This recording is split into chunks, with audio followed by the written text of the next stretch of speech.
கிழக்கு மேற்கெல்லாம் அந்த குளோபே அல்லாஹ் உங்களுக்கு காமிச்சிட்டான். இதுதான் நீங்கள் உங்களுடைய பூமின்னு. ஏன்னா நபி ஸல்லல்லாஹு அலைஹி வஸல்லம் அவர்களை பற்றி அல்லாஹ் குர்ஆனிலே சொல்கிறான், நபியை உண்மை நாம் திருப்திப்படுத்துவோம் அப்படிங்கிறான். முழு திருப்தியோடு தான் இந்த பூமியை விட்டு நபி ஸல்லல்லாஹு அலைஹி வஸல்லம் அவர்கள் போனாங்க. நீங்கள் சங்கடப்படாதீங்க, உங்களை நாம் திருப்திப்படுத்துவேன் அப்படின்னு சொல்லி அல்லாஹ் சொல்கிறான். அப்போ இதெல்லாம் காமிச்சு மன நிம்மதி அடைஞ்ச ஒரு நிலையில் தான் நபி ஸல்லல்லாஹு அலைஹி வஸல்லம் போகிறாங்க. இன்னொரு ஹதீஸில், இதே ஹதீஸுக்கு அது கூடுதல் கொஞ்சம் விளக்கமாக இருக்குது. இந்த தீன் பூமியில் எல்லா இடத்திலும் சென்று தீரும் நபி ஸல்லல்லாஹு அலைஹி வஸல்லம் சொல்கிறாங்க. அது இரவும் பகலும் எங்கெல்லாம் உள்ளதோ, எங்கெல்லாம் அந்த இரவு பகலுங்கிற அந்த நிகழ்வு நடக்குதோ அங்கே எல்லாம் அது பரவும். அல்லாஹ் ஒவ்வொரு கல் வீட்டானாலும் சரி, குடிசை வீடானாலும் சரி, அதை நுழையாமல் இருக்க செய்ய மாட்டான் அப்படிங்கிறாங்க.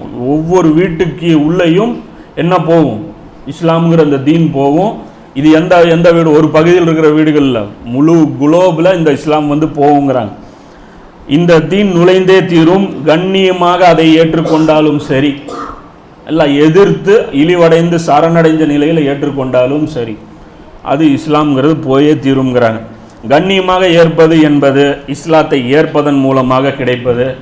இழிவு என்பது அதை நிராகரித்த நிலையில் அல்லாஹ் ஏற்படுத்துவதாகும் அப்படின்னு சொல்லி இந்த ஹதீஸு, இது பல கிதாபுகளில் பதிவு செய்யப்பட்டிருக்கு, சரியான ஹதீஸு. அந்த ஹதீஸு அந்த ஆயத்துக்கு இது மேட்ச் ஆகுது. 16998 முஸ்னத் அஹமதில், ஹாக்கிமில் 8324 26. அப்புறம் பைஹக்கி அல் குப்ராவில் 18400வது ஹதீஸு, இப்னு ஹிப்பானில் 6699, முஸ்னத் அஹமதிலே 23865 ஹதீஸ். அப்போது முழு உலகம் இந்த இஸ்லாம் போய் சேர வேண்டியது இருக்கு. அப்போது எப்படி போய் சேரும்? அது எப்படி நிராகரித்த நிலையில் இஸ்லாம் போய் உள்ளே சேருங்கும்போது அதுதான் இஸ்லாமிய ஆட்சி அந்த இடத்துல போயிடும். ஏன்னா நபி ஸல்லல்லாஹு அலைஹி வஸல்லம் அதானே சொல்கிறாங்க, பூமியை சுருக்கி காமிச்சாங்க, என்னுடைய ஆட்சி விரிவடையும்ன்ட்டு. அப்போ இஸ்லாமுங்கிறது ஆட்சி தான் அப்படிங்கிறது பாருங்கள், இதுலேருந்து தெளிவாகுது. அப்போ இதே இன்னொரு ஹதீஸில் இன்னும் 2 ஹதீஸ்கள் பார்ப்போம். இதுவும் முன்னறிப்பு சார்ந்த ஒரு விஷயம்தான். மறுமை நாள் வராது எதுவரை என்றால், நீதியான ஆட்சியாளராக மரியமின் மைந்தர் ஈசா அலைஹிஸ்ஸலாம் அவர்கள் உங்களிடம் இறங்குவார்கள். அவர்கள் வந்தவுடன் சிலுவையை உடைப்பார்கள், பன்றியை கொல்வார்கள், ஜிஸ்யாவை ஏற்க மறுப்பார்கள். மறுமை நாள் வரவே வராது இந்த நிகழ்வு நடக்காத வரைக்கும்.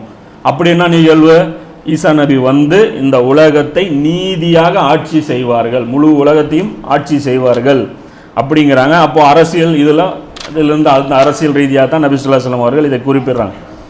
அதே இந்த ஹதீஸ் பார்த்தீங்கன்னா அது புகாரியில், இது ரொம்ப எல்லாரும் ஒத்துக்கிட்ட ஹதீஸ் ஈசா நபி வர்றது அப்படிங்கிறது. அடுத்த ஒரு ஹதீஸ் பார்த்தீங்க அப்படின்னா